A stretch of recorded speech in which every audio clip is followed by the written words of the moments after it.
Good morning, everyone. If you are new here, hi, my name is Andrea. I am a planty person and I am having so much fun showing the ins and outs of my planty life. I'm not sure what Delta is doing, but today is going to be a very fun video. I have a lot of plant chores to do, and I'm super excited to do them because this is an entirely new setup for me. So I'm going to be traveling for an extended period of time, which means that I have to set up my houseplants. I'm not even sure how many houseplants at this point. I have over 100, I would say. My belly.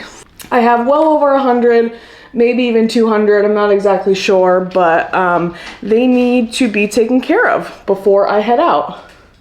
Why are you crying? So in today's video, I'm gonna be doing all houseplant related things. I'm gonna be taking care of all my houseplants and setting them up for my extended travel. I have already begun the process. I have a plan in place of what I'm going to be doing. Hi, why are you crying? I have a rough plan in place and what I'm going to be doing with the majority of my plants. Once we get into the video, I'll show you what I have set up in place so far. I do have to water, fertilize, and pest treat almost everything in my collection right now. I'm seeing a ton of pest damage on my plants, which honestly drives me crazy. I feel like at the beginning of my plant collection, and it's so crazy because at the beginning I was just bringing in plants from wherever, and I had plants from wherever. I was doing whatever, I wasn't pest treating, and I had no problems at all. And now my pest collection is just my pest collection, basically my pest collection. My houseplant collection with pest is worse than ever, and I cannot seem to beat it. So I'm gonna be hitting all my plants with some pest treatment because my basic plan is to have them all in some containers. I plan on watering them. I'm basically, in my mind, I'm thinking of this as like a kind of greenhouse treatment, you know, like I'm gonna be keeping them contained because they're not gonna need water they're not gonna need as much water rather if they're in that enclosed like super humid environment. I'm not sure how it's gonna work for all of my plants, so we're just kind of seeing. I'm a little bit nervous because I love all my plants so much and I don't want to see any of them die, but it's what I think has to happen right now. My plant collection is very extensive. It's a lot of work, and I don't want to have to ask anybody to come take care of them all. And I'm nervous to have other people take care of my houseplant collection. So this is what we're rocking with. It's kind of experimental. I hope that it's all gonna work out. I'm excited to shoot a video about how it's gonna look when I come back. I'm not sure how long I'm gonna be gone, but it's definitely gonna be longer than some of these plants can handle without care. So I am setting them up today for success. Like I said, I've already begun the process, so I'm excited to show you exactly what I've been doing. But yeah. If you're into this kind of plant choresy video, then let me know. I'm having so much fun filming these videos. I hope you're enjoying watching them. But yeah, let's get the day started. I got my coffee, I got my Twilight shirt. Drop a comment below if you were Team Edward or Team Jacob. Even though this has Edward on my t-shirt, I was totally Team Jacob. So let me know. And I still am Team Jacob. Edward sucks, but yeah, just let me know which one you were.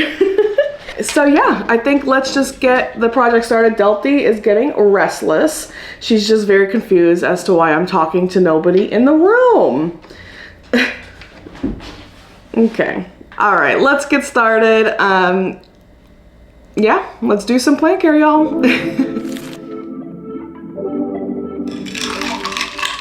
One more sip of coffee first before I begin. I'm not caffeinated enough. There's a squirrel outside. There's a bunch of birds now. Oh my gosh, they're so cute. I want to become a bird person, you know, like someone who knows what kind of species they are just by looking at them. Sean is kind of into birds. I feel like that's something we could learn together. Oh, they're so cute. Wow, they fly so fast. Holy moly. They're breaking up. One went that way, one went that way. Oh my gosh.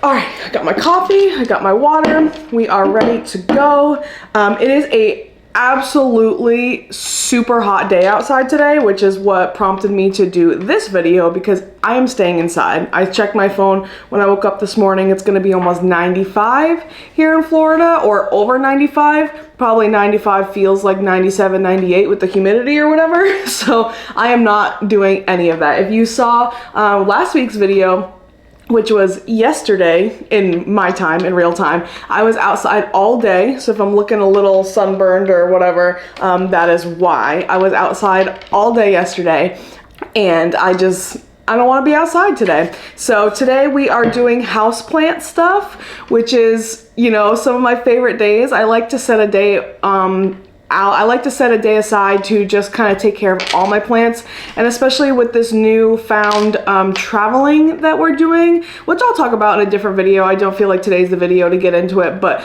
just basically we're gonna be gone a lot. And it's something that I was a little bit nervous about when it came to my houseplants, but I feel like I have a plan in place, and I'm super excited to see how it goes. And I honestly think my plants are gonna be really happy. I think they're gonna be thriving in the humidity that I'm providing them, and the light. So yeah, let's get into it. I'm super excited. All right, so we are currently in my sunroom. It's really bright, so I'm not sure how the lighting is gonna look. Hopefully it looks good. But this is one of my all-time favorite rooms in the house. Well, I love all the rooms. I love this house so much, but this is one of my favorite rooms, obviously for planty purposes. This front window here is a south-facing window, and this all across is west-facing. So we have literally the brightest possible light that we could get in this house, all windows. When we originally bought this house, it had a huge awning up at the top, and I immediately told Sean, that awning is coming down. That awning is coming down. This is the absolute perfect place for houseplants. So we took the awning down ourselves. It was very heavy and a lot of work, but we did it. We had someone come take it, like a scrap metal person. We just listed it for free, and someone came and took it, but that is gone. And Sean was so kind. I asked for this for Christmas, but he was so kind to install hangers up at the top here, all the way across. There's hangers everywhere for me to put my hanging plants. You'll see a couple of them. I've actually taken a lot of them down to get ready for traveling, but I usually have this entire thing with houseplants. You'll see this is the south-facing window. I have some of my semi-hydro plants up there right now. This is just amazing houseplant light. Oop. Everything looks a little crazy in here right now because this is my plan for traveling. My idea is to have a bunch of clear totes, like so. This one's dirty in here right now because I already actually had plants in here. I've been testing this theory for a while, and I've been testing this theory for a couple weeks now, and it does seem to work. So I'm going to be watering, fertilizing, and pest treating my plants, putting them in totes like this. I have some smaller ones, and then I have some really long ones, like so. And I'm gonna be putting some plants in there and basically just closing the lid. I wanna make the problem that could come is overwatering, so I wanna be really careful with the plants that I choose to put in here. I'm thinking Hoya and anthuriums are going to be the majority of the plants that I put in here. They crave water, they crave humidity, so I think they're going to be the perfect plants to put in here. That is the basic idea, to basically create a mini greenhouse environment for the majority of my plants. I don't think it's going to be a perfect long-term solution, but I think it's going to make the majority of my plants happy and meet their watering and humidity needs. I have already pulled the majority of plants from my plant room into here. I actually don't have any plants outside this year because I've kept them all inside, which has been really fun. Easier to take care of for sure because I don't have to go inside and outside. And what I've been doing is basically just watering them in place. But now I think I'm not gonna have to water as much. This isn't gonna be a permanent solution. This is just kind of experimenting for me to see, you know, if my plants basically can survive this long. If they don't, I'll be very sad, but I think it should be good enough to where I would be able to rehab them when I come back. They might not look exactly as they look right now, but I think they should be happy. That's the theory, that's what I'm going with, and we're gonna see how it goes. Before I do have them live permanently in the totes though, I want to kind of look over each plant individually. I don't think I'm gonna show you each plant individually, but I do want to make sure that I cover all my bases when it comes to the plants, because I have seen some crazy pest damage. Like, let me show you this one. This one pissing me off. This is one of my favorite Anthurium, and I cannot not have it be pesty. Like, girl, stop being so pesty. It has a new leaf. I'm gonna spray the living crap out of this to make sure it doesn't get pesty. I think I see spider mites on it right now. Spider mites are the death of me, and I don't know how to get rid of them. I spray this plant all the time. I guess I'm just not spraying enough. Ooh, it has an inflow. But yeah, we have some pest damage in here, clearly. So we have some things that we have to work on, because I do not want to put this plant in an environment where the pests can spread to all my other plants. Like a greenhouse environment, I feel like that would just be the perfect environment for spider mites to eat up all my plants. That would be very sad if I came home and they all had pest damage on them. So yeah, we are going to get the process started. I want to kind of look over some of my plants. I don't think I'm going to be doing any repots. I don't think any of my plants really need repots right now, but we're gonna look and see, you know, just in case, and do what we need to do to make sure the plants are happy and healthy before I set them up. I'm just gonna kind of look over each plant individually and do what I need to do to make sure they are happy before I change up their environment. So yeah, let's get started on that.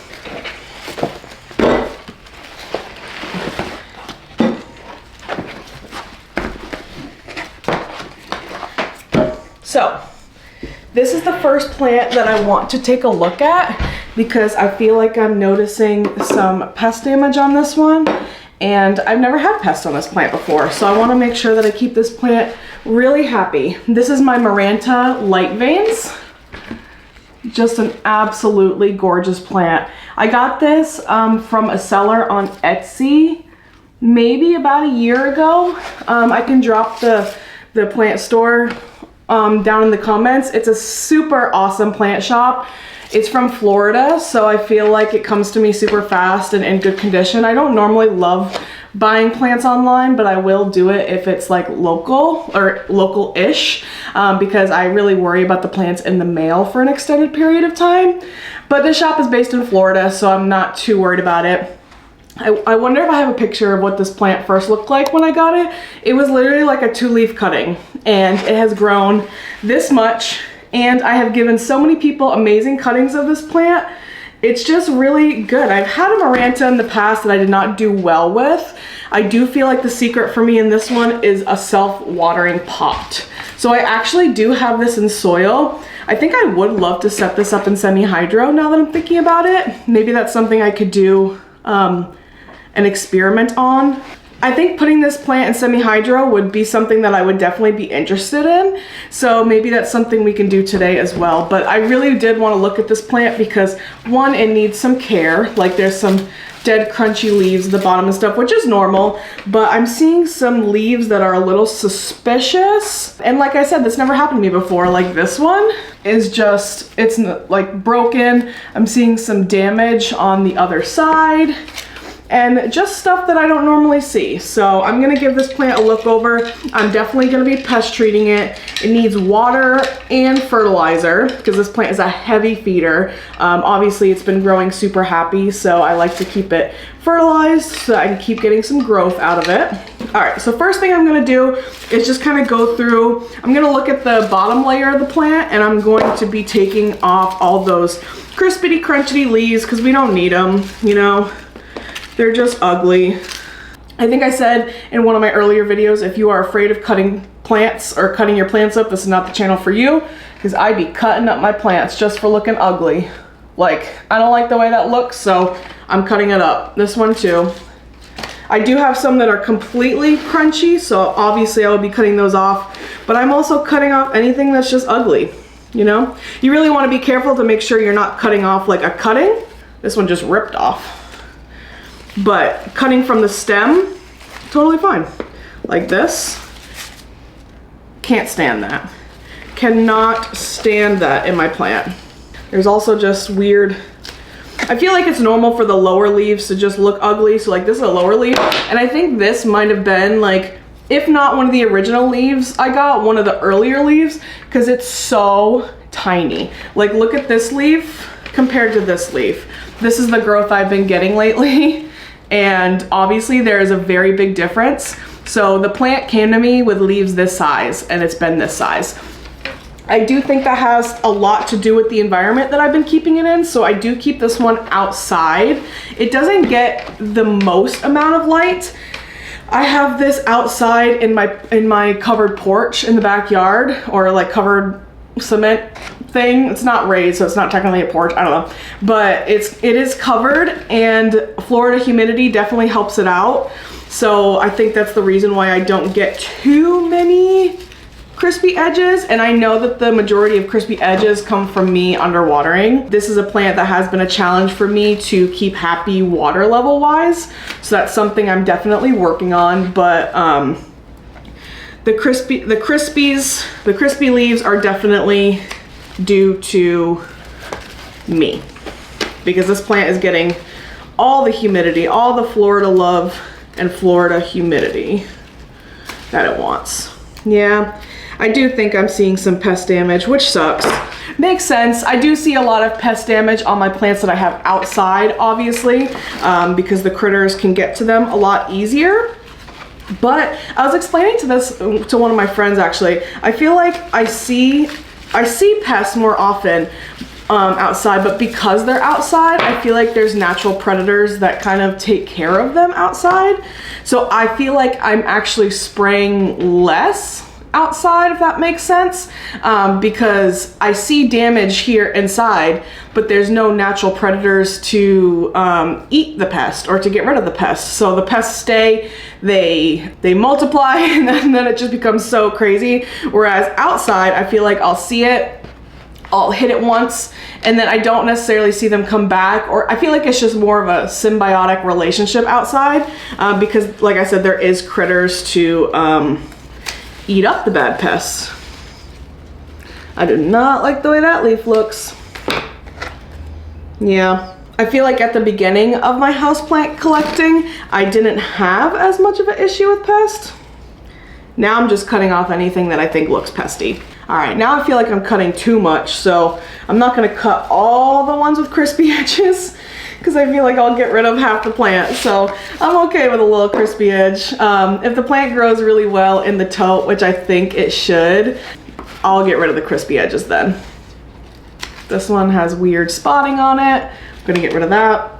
I also am gonna cut off the flowers. This is not a plant that I want to flower. I don't like the flowers. I would rather just focus on foliage. So doesn't look like much now, but that is a flower, and I'm going to be taking any of those that I see off. This plant has a ton of new growth right now, which I'm super happy about.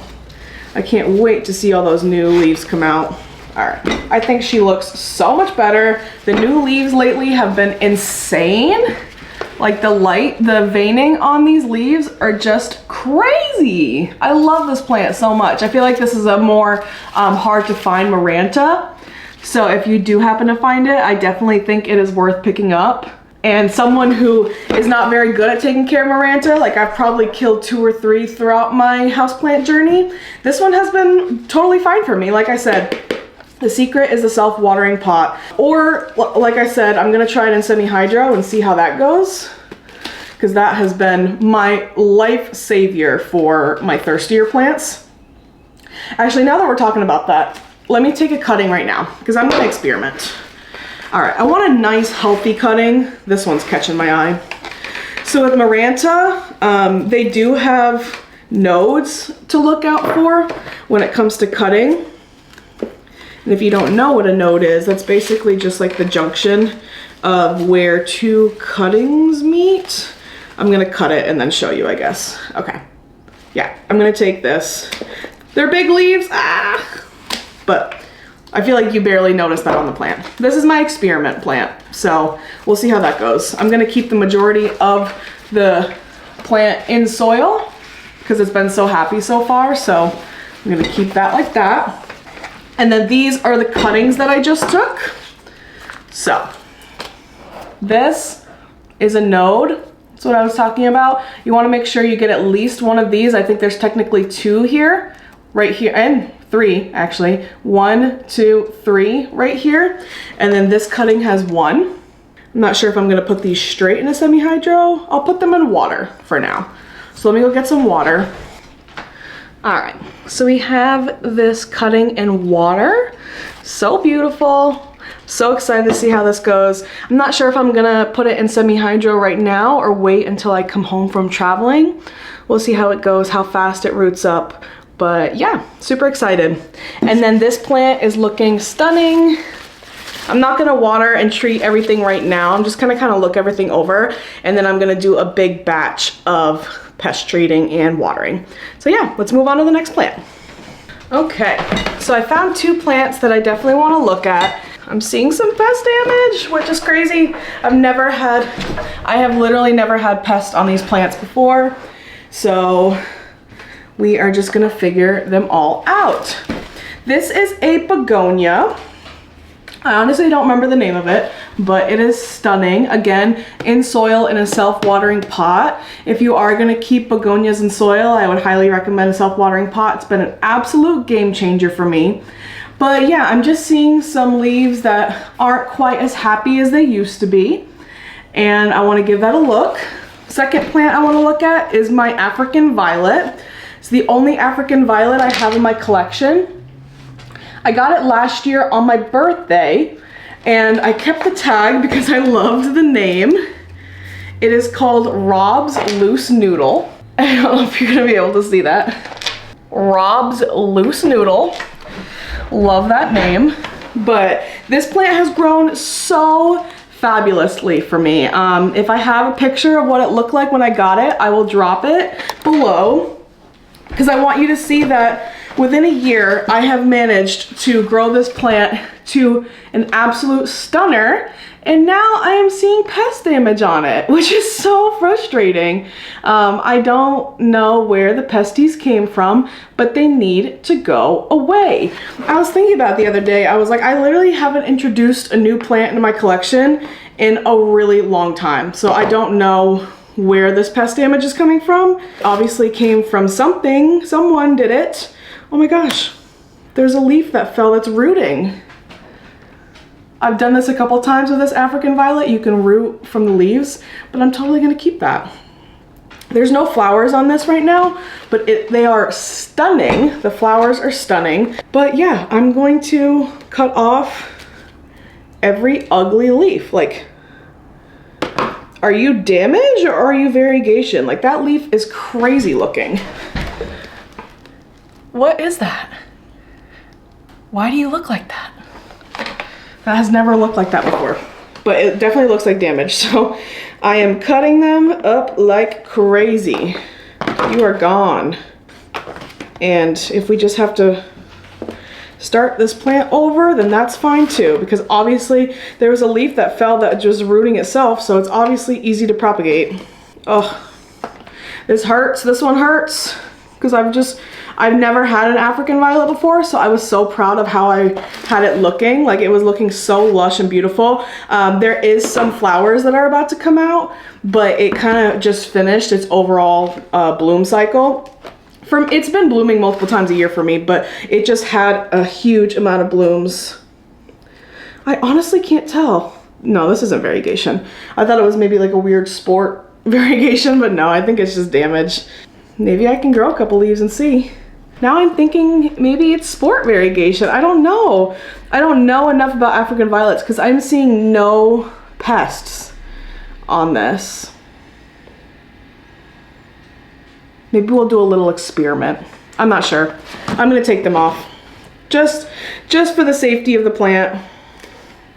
I'm taking all the weird ones off. This one also is in a self-watering pot. Can't really tell, but there's a line here, and that's where the water stays. I feel like this plant honestly needs a repot soon. I repotted it into this one a couple months ago. I had it in this exact same pot, but smaller. And so I repotted it into this. I'm not gonna repot it today because I think it should be happy. It's dealing with enough trauma of me cutting all these leaves off. So I'm just gonna cut these up.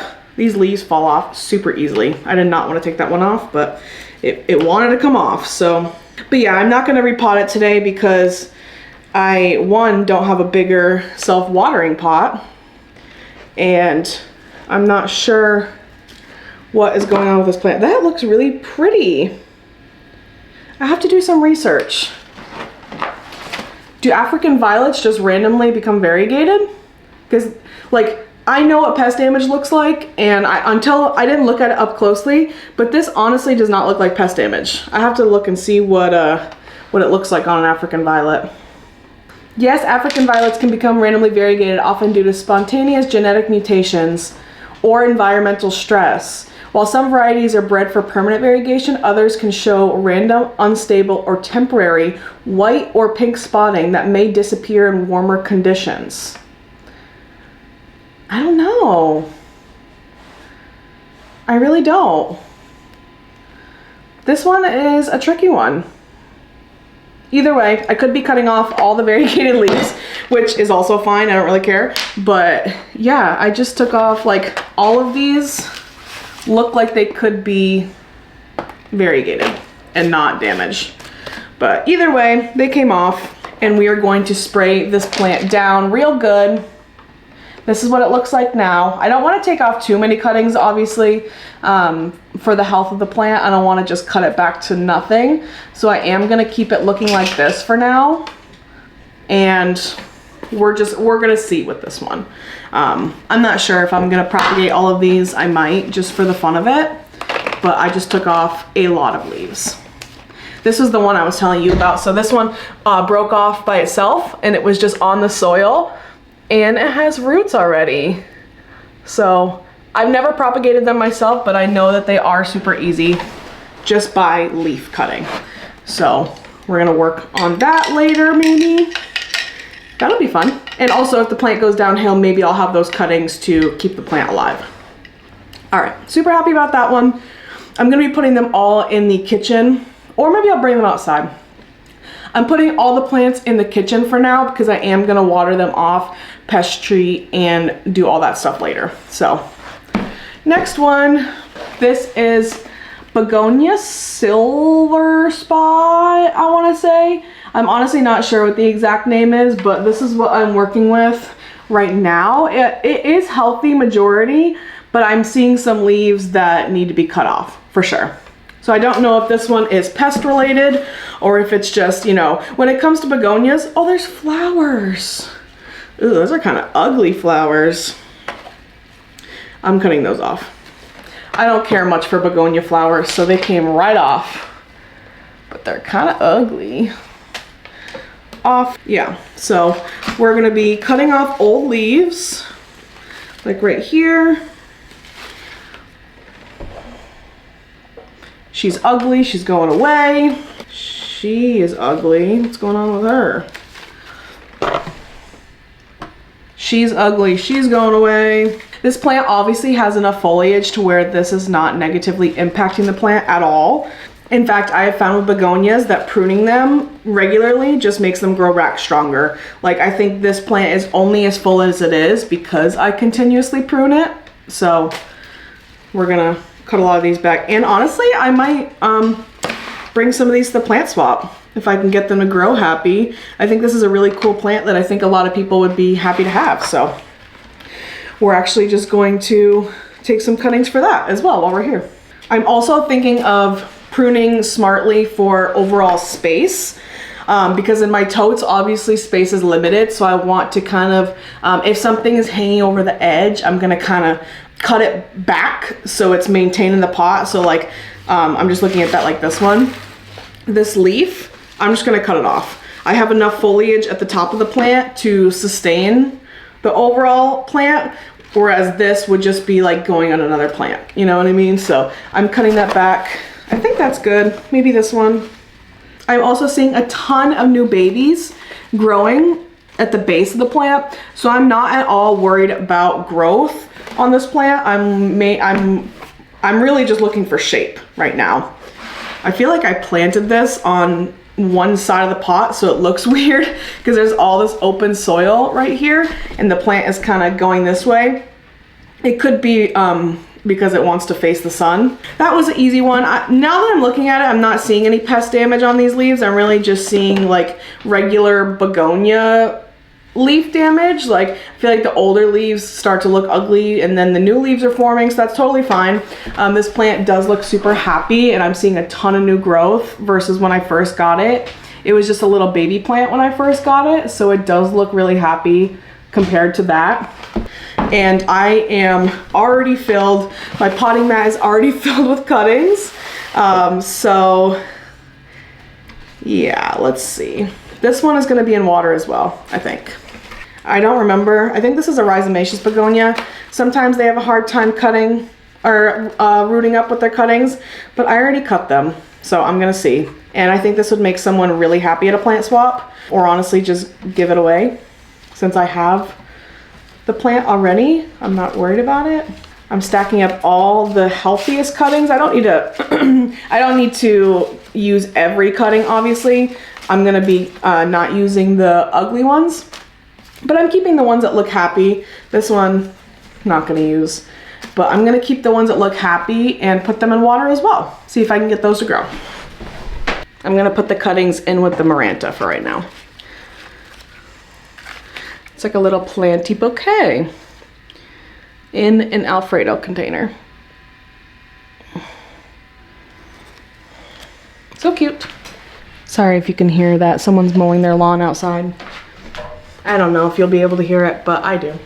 This plant honestly drives me a little bit crazy.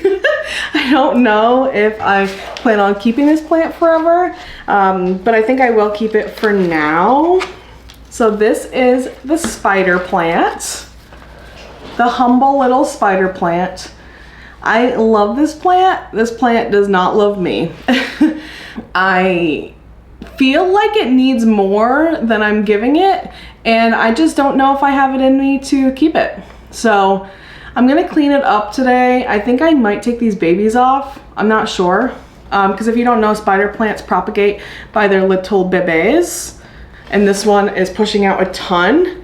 And I feel like for what I'm doing, I don't want all of these to just kind of go everywhere. Yeah, I want this plant to just look a little bit happier. I got this plant, it was in a terrarium actually. Sean and I went to Gainesville, I don't know how long ago, 2 years ago, a year? And we made terrariums. And I put this plant in my terrarium, but I knew that it obviously, because I know how the plant grows, I knew that it obviously couldn't stay in the terrarium for very long. And I did have it in the terrarium for a couple months, and then I quickly took it out and put it in this pot. I do have it hanging. I just took the strings off already, but it does hang in my west-facing window. And it's been super happy. The original size was probably like this size, and it's grown to this, so it is happy. I just feel like I have not been giving it the care that it wants. Like, it constantly gives me brown edges and I just cut them off all the time because I hate how they look. But then if you just keep cutting them off enough, I feel like the plant looks kind of dumb. So this is a plant that I honestly think is gonna be super happy in the terrarium type environment, because I think it's gonna maintain the water and humidity levels that it clearly needs that I'm not providing for it. I think that it needs more water than I'm giving it, so that might make it happy as well, because this is usually a telltale sign of that, the crispy edges. So the plant is usually telling you that it's not getting enough water or it's not getting enough humidity. And I'm probably going to be providing it extra of both in this new environment that it's going to be in. So super happy about that. I don't know if these babies are big enough to propagate quite yet. I feel like this one might be, but I'm not sure. Another thing I could do is just pop them right back in. That is something I could do. Ooh, and make it a really big, thick one. Thickums. I might do that. Because this is so many babies. And I clearly do not want that many babies, but I could deal with an overall thicker pot.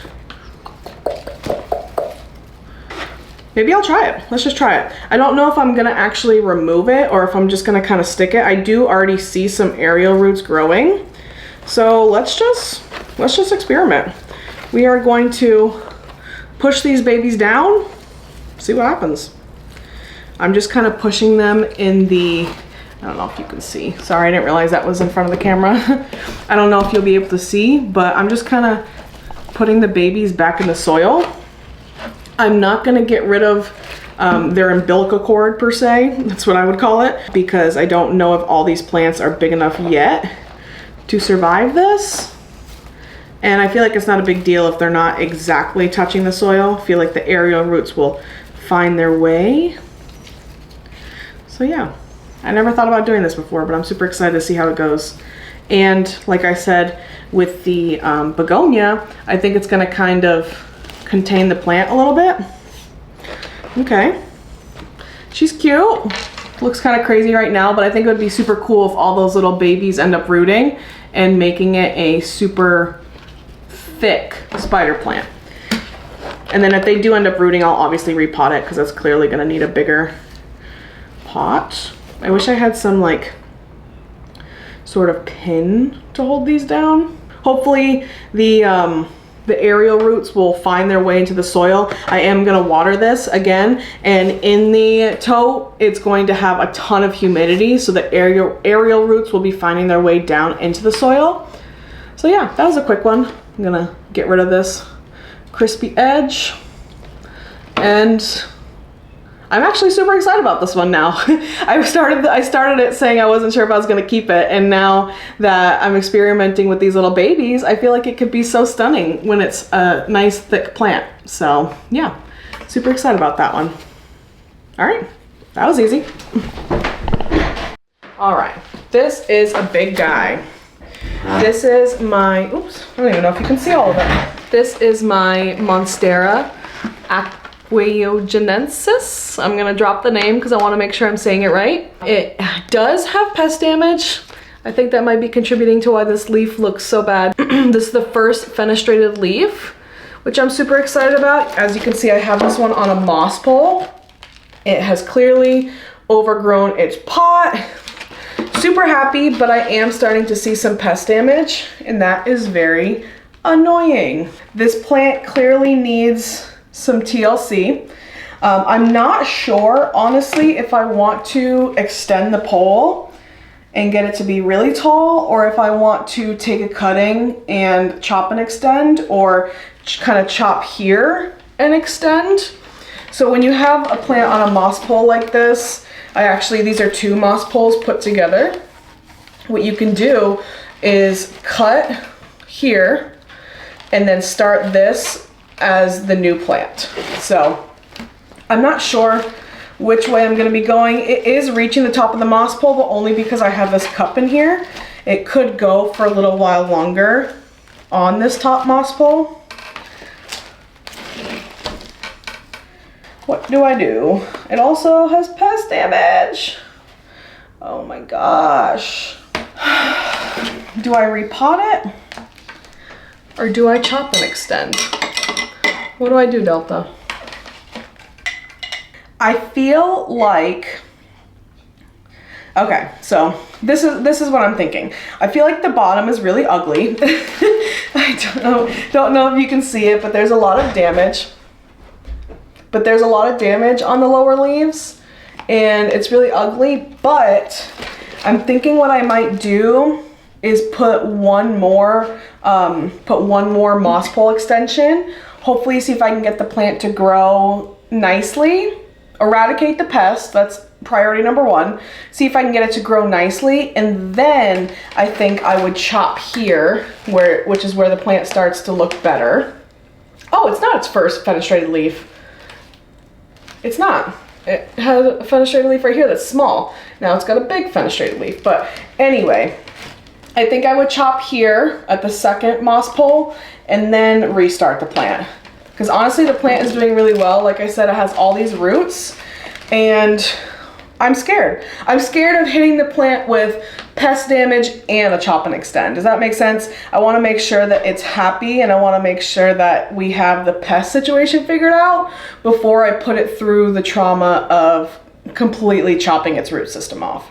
So I think what I'm gonna do is set up a moss pole for this one right now. I don't know if I have any already set up, but I'll set one up and extend it. I also have this cup in here. I do have this cup in here, so it does need more moss right here, but I'm going to add another moss pole at the top. So yeah, I think let's do that. Let me finish my coffee though, because I feel like I'm gonna get something nasty in my coffee.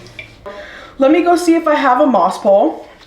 I wish you could see behind the camera what my pooch is doing right now. She is so needy. I'm gonna take a picture. She is so funny. Delta. Can't let mommy have her moment, can you? No, you can't. All right. All right, let me go get stuff for the moss pole, and then I'm going to rearrange the angle because we're gonna need to see up, because this is gonna be a tall plant now. We're about to have 3 moss poles set up on here. So let me go get that stuff. So like I said, I think this plant could use 1 more pole extension before we chop it. That leaf is stunning. I wish it didn't have pest damage, but either way, stunning. I'm hoping to get, oh, the root at the bottom makes this super unstable, so we'll have to repot it as well, but we'll take care of that after. I am hoping to get this plant to fenestrate really nice. I do love this plant and I can't wait to see what it looks like. So these are my supplies. This is a moss pole. This is what it looks like before you have it all set up. I know it's clear so you can't really see it, but that's what it looks like. I'm going to be constructing it. Just fold in the sides here. You just have to fold in the sides here, and then it has these front buckles that you put in like this. So I'm gonna set up this real quick, and then we will move on to the next part. Okay, so the moss pole is all arranged. I'm gonna be putting it at the top here. And it does have this open part, the bottom. I don't know if you can see it, so it kind of shows you how far down to go, and then they buckle together. That makes sense? So that's what the extension is gonna look like. And I did have some extra sphagnum moss that I found. This is just like reused sphagnum moss, and that is what goes in the pole. So I do have it nice and hydrated. I've just been like massaging it to make sure that it is fully saturated. I like to start off the moss pole with the moss like soaking wet.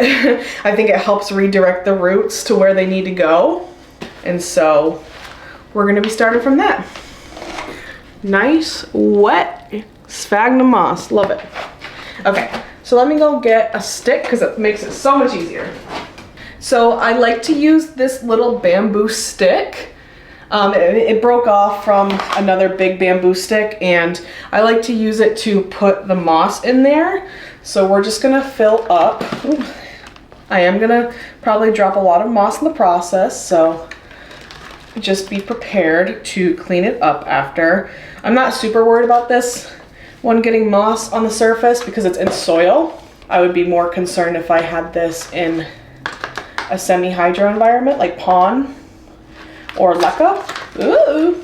So we're just gonna fill up the top of the moss pole here and see what we can do. Normally I would probably not fill this up all the way, but I am gonna be putting this plant in my greenhouse, which I will show you later in the video. I bought a greenhouse for the plants that will not fit in totes. So like I said, my plan is to put the majority of my plants in totes, but obviously this plant is a little too big to fit in a tote like that. So I did buy a greenhouse. I got it at Walmart. It was like 50 bucks. I just need something that kind of self-contains the moisture and humidity. And I do have it already set up in my sunroom. I'll show you after what that looks like, but that is my plan going forward for my big plants. I do have to be kind of picky and choosy as to what goes in there though, because obviously space is a concern. I was thinking about putting the greenhouse, I was thinking about putting the greenhouse outside, but it gets really, really hot here. So I feel like that would almost be too much heat for the plants. I do have majority tropical plants in my collection, so they definitely can handle heat, but we're talking about like 95, 100 degree weather already. In a greenhouse, you're gonna get up to like, I don't even know, 130 degrees. Like the plant will die. And it has happened to me multiple times. I think I said in the other video that I filmed that I have trauma from leaving plants in my car here in Florida, even for just a short period of time. One time I bought a plant at the grocery store or something, and I went to go run an errand for 15 minutes. I was in and out of a store, and I came back and the entire plant died. Like the entire plant. It was a hot Florida day, and you're basically cooking the plant in there. Like it was dead. The leaves turned black. The whole plant had just withered away. I think I tried to bring it back and I just couldn't, because once the rot and like damage gets to the roots, like you're pretty much done for. So I think that would happen to all of my plants versus keeping them inside the house.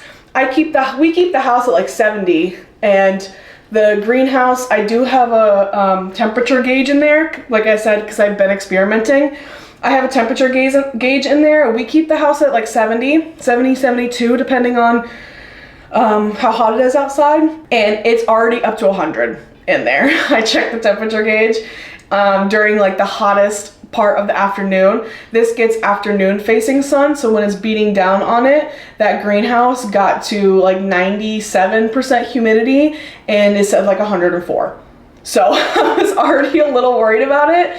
I do think the plants can keep a certain level of heat in there, but I don't think they're gonna be happy with much more than that. So yeah, that is the plan for plants like this one that are on moss poles, and we'll see how it goes. So yeah.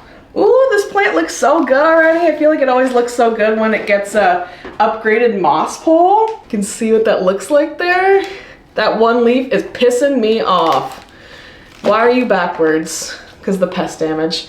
Either way, what I really like about these moss poles is they have frontward facing buckles. So all I need to do to kind of pin the plant in place, here, I'll get closer. All I need to do to pin this plant in place is to unbuckle a couple of these and kind of get it strapped in. And that's going to put the nodes, the part where the aerial roots grow out, straight into the moss. And I think in the greenhouse environment with the humidity and everything, they're just gonna grow in real easy. I'll probably do a couple more because this plant is growing quickly. I'm trying not to bend it too much, but you know, you kind of got to wrangle it in a little bit to get it where you want it. And one more, I think. Something I do when I know that this plant is a fast grower is I keep the lower or the upper couple buckles open because the plant could potentially grow over them, and we don't want that. So, ow. I feel like this needs to go in further. Am I tripping? Yeah, there we go. Okay.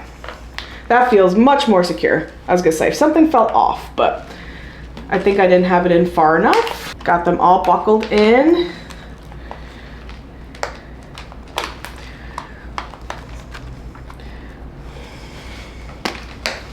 I'm trying to use my moss poles more because I do have them. They're a lot of work, but you truly don't get any results with other systems like you quite do with moss poles. I think I've shown in some videos I do have some coir poles, and that does work, but I feel like I don't get the same like aesthetics, if that makes sense, of a moss pole.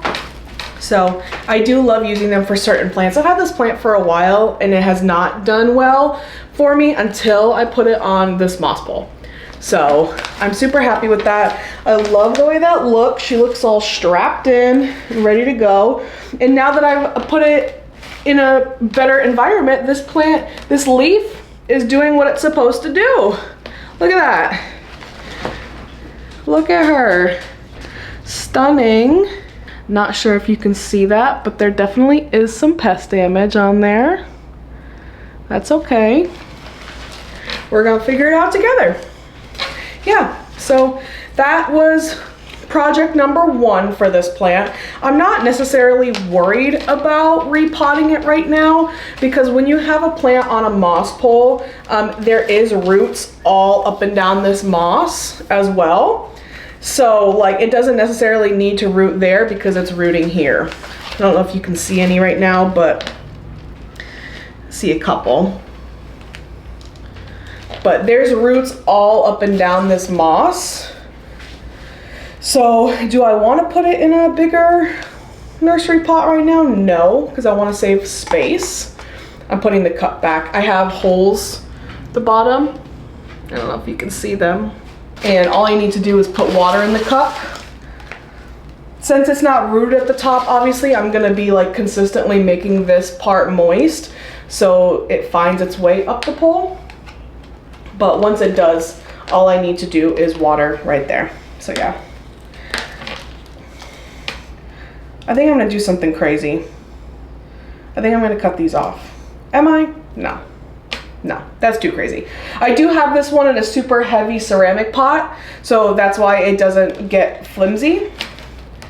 But I am worried about this one falling over, not gonna lie. I'm gonna leave it as it is for now. I'm gonna let it do its thing. Again, water, pest treat, fertilize. I'm gonna do all the things with this one later.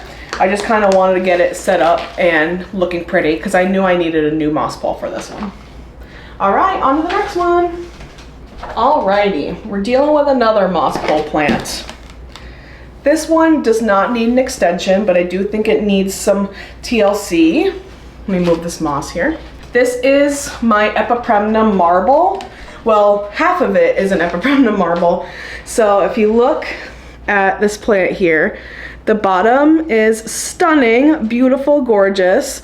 It got to about here and I wasn't ready to extend it yet, so I cut it, right?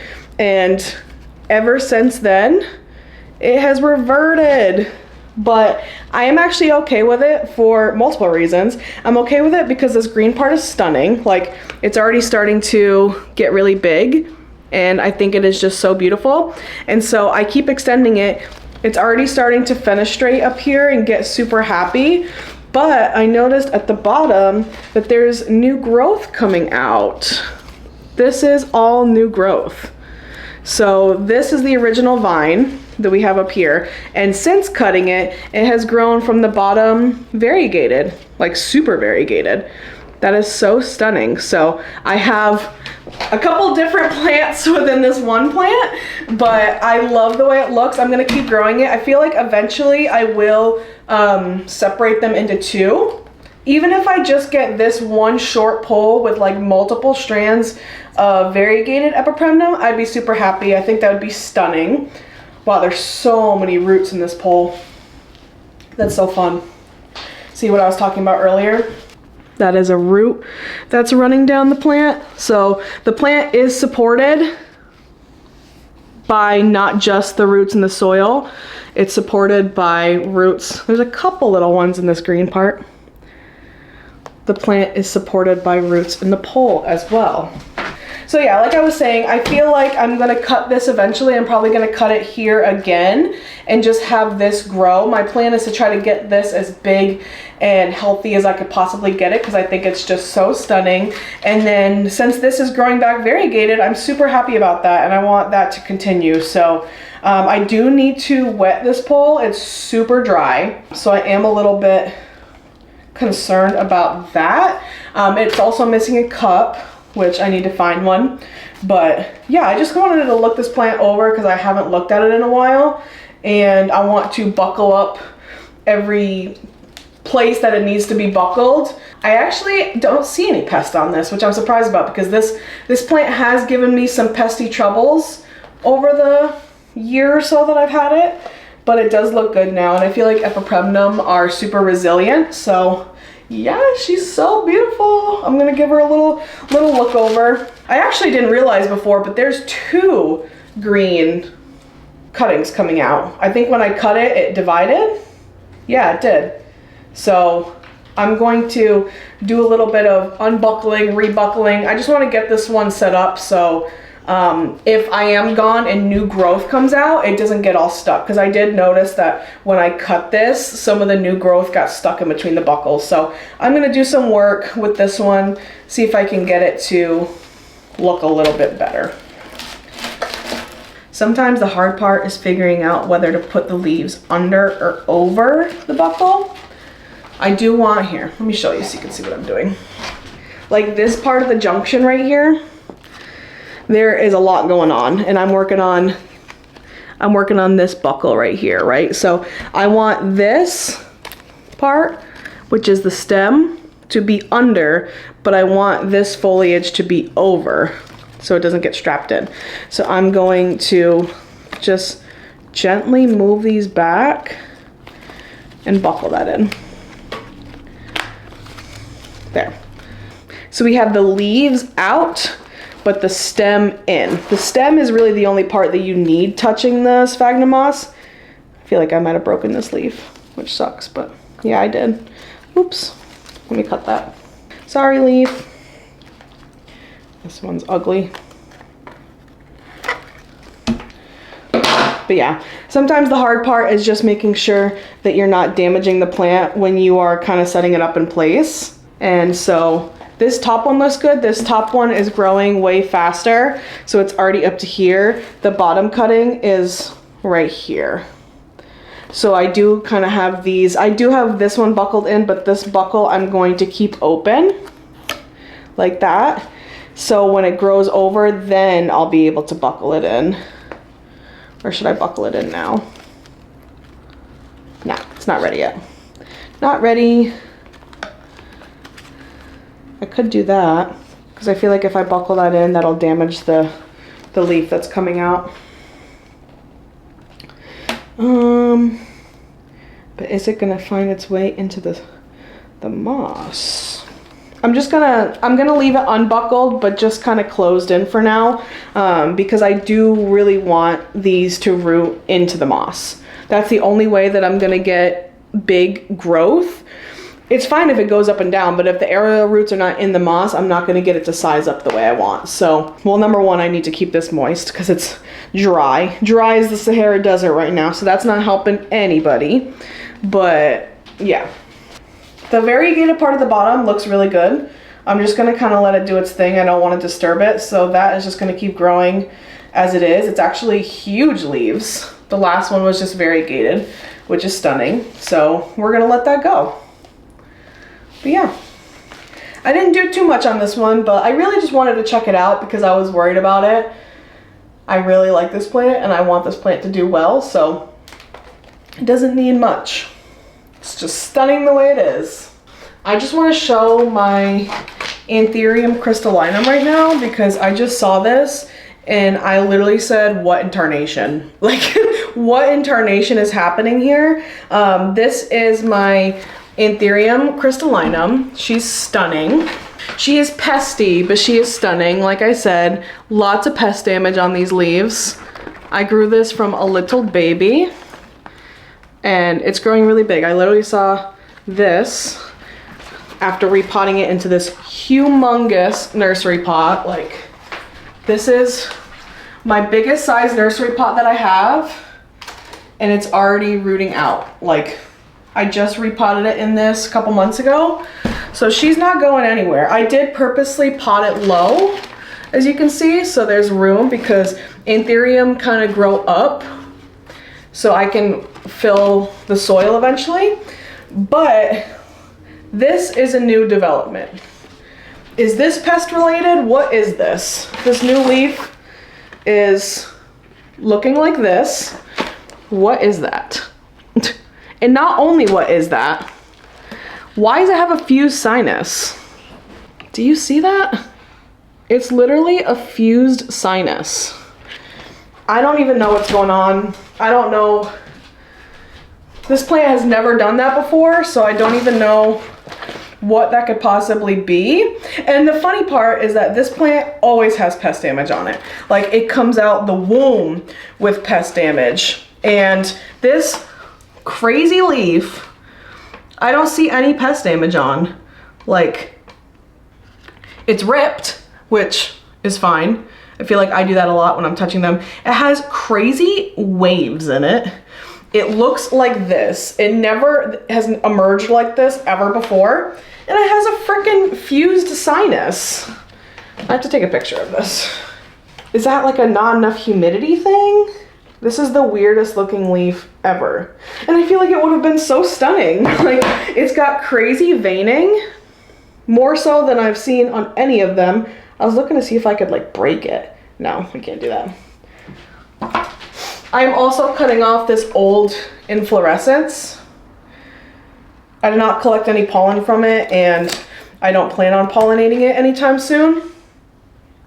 So I did cut that off. It does have another inflow. I'm gonna cut this one off too. I don't plan on pollinating these, and they give me inflorescences all the time. If you don't know what these are flowers. And this one is immature, but hello. There we go. This one is an immature one, but it eventually would get pollen, and that's how you make little anthurium babies. This one is what the pollen looks like. So yeah, you normally take these, and that is how you pollinate anthurium. It has 2 on there. I don't want them. I don't need them, so I got rid of them. This is a plant that I'm definitely focused on for the foliage, so I care way more about that. And that is why this threw me for a freaking loop. I don't know what's going on with that. I'm not seeing any pest on it, which is what I thought it was. Because normally if a plant has pest, it kind of shows in weird ways. And that's a new one for me, honestly. I'm just gonna spray the living bejesus out of this plant and, you know, see what happens. But yeah, that's the update on that one. Very weird. This is my Begonia natunaensis. That's as good as I can say it. I love this plant so much. It has done so unbelievably well for me, and it grows super fast and easy. I just recently repotted it into this ginormous self-watering pot. I think this is gonna be the secret for me leaving it while traveling, and I really hope it does okay. I have already taken multiple cuttings of this plant, and I am experimenting with propagating them in different ways. I have had a really hard time with this plant propagating. Here, let me put you up. I have had a really hard time propagating this plant because this is a rhizomaceous begonia, not a cane begonia. And I found, if you are a begonia person, you know that the rhizomaceous ones are much harder to propagate. And I have found that to be the case with this one. So it doesn't propagate very well from stem cutting. And so I've been trying a couple different experiments. I can talk about them when I get back because I did just do them. So we'll see if they even work. I don't want to talk about them yet because I don't have anything to update on, but I'm gonna be updating when I get back probably on whether or not those worked. So I wanted to give this one a look over because again, I'm seeing signs of pest damage on this one. It has never given me any headache with pests before. And so I think it's a combination of things. It's me not being attentive with it. I tend to just notice when I start to see damage. I'm not like preemptively treating for pests, so that is on me. I will absolutely take credit for that. And then also, this plant is so big and so like easy, especially since it's been put in this. I don't water it more than especially since it's in this pot. I have Delta, you are such an attention hog. Yeah, you. So, since I have it in this big pot right here, I haven't been needing to water it as often. It is a thirsty begonia, don't get me wrong, but since I have it in this self-watering environment, it is pretty low maintenance for me. and I'm not afraid to up pot a begonia, so this is probably way too big of a pot, but this plant can handle it. So we're dealing with that right now. It has a bunch of new growth, which is good, but I'm noticing some signs on the older leaves. I'm gonna cut off this, this bloom that has already bloomed. So yeah, let's just kind of give it a look-see. It also has a ton of damaged leaves, which, like I said with the begonia earlier, is totally normal for this type of plant. I feel like it's a quick turnaround plant, you know what I mean? It's like the leaves are very fast growing. They'll grow really fast, but you also need to cut them back a ton. Otherwise the plant starts to look really bad. So we have some more blooms over here. That's how you know I haven't looked at this plant for a while, because I didn't even know that it bloomed. I'm sure it was beautiful and I didn't even see it. I have to look up what their blooms look like because I've never seen it bloom before. And so it had 2 different bloom spikes and I missed it. That's my bad. It has so much new growth coming out since repotting it in here, which is a good sign. It means that it's taking well to the repot, and the roots are kind of like spreading out a little bit, which was exactly the plan. I wanted to repot it really big so that it could eventually take up this entire pot. It's gonna be so stunning. I'm kind of cleaning it up a little bit. I got a little crazy with the watering, and so the soil is everywhere. That just bothers me. But yeah, I just took off this really old, ugly leaf. I might try to propagate this. Like I said, I failed like 100 times, so I'm not honestly too dead set on it. But this one needs to go. Look at that ugly thing. That is ugly. I think this might have been the one that I speared with an orchid. This hole right here. This hole right here, I had this near an orchid, and the orchid is super like skinny and pointy, and it just went right through it. So I think that was this one. Bye. This leaf looks ugly. Bye. And like I said about one of the plants earlier, I do not want to cut off too much. So if there is like this one, I think this is still okay, even though it's not the prettiest leaf. It's gonna stay for a while because it is photosynthesizing for the plant. It is doing good for all this new growth that we have in the back here. I think that it needs to stay in order to help the plant out a little bit. But yeah, again, just wanted to give this plant a good look over. I wanted to make sure everything was good with it. I'm very nervous about leaving this one. I'm very nervous about it because this is a plant that I have grown to become obsessed about. I love this plant so much. I didn't even mean to get it. I bought the Begonia paulensis, which I post all the time on my Instagram if you follow me over there. I got that one on Etsy from someone in New York City actually, which was surprising to me, but it came stunning, beautiful, and I really wanted that one. I couldn't find it anywhere locally, so I was looking on Etsy and I wanted to hit the free shipping threshold, so I was looking at some other plants and I got this one. She had a bunch of begonias, and I'm not like the biggest begonia person, but I saw this one and instantly fell in love with it. In my mind, I was thinking it looked super similar to the Begonia paulensis, but different enough to where I felt like I needed both of them. So I ended up getting this one. Absolutely love it. It is so much easier to care for me than the Begonia paulensis, so I definitely learned my lesson on that one. I'm happy I got this one because they're all different. Like, this looks similar, but it could not be more different in terms of like the overall care and my experience with both of them. Sorry, the camera battery died. But I was saying I've had a really good experience with this one, and I'm very nervous about leaving it, but I think I have set it up for success, both with the pot, and this one is going to go in the greenhouse, so it's going to get really high humidity levels, and I think if I water and fertilize it and everything before, it should be super happy. So yeah, just wanted to give that one a check-in, and I'll show you its setup later on in the video.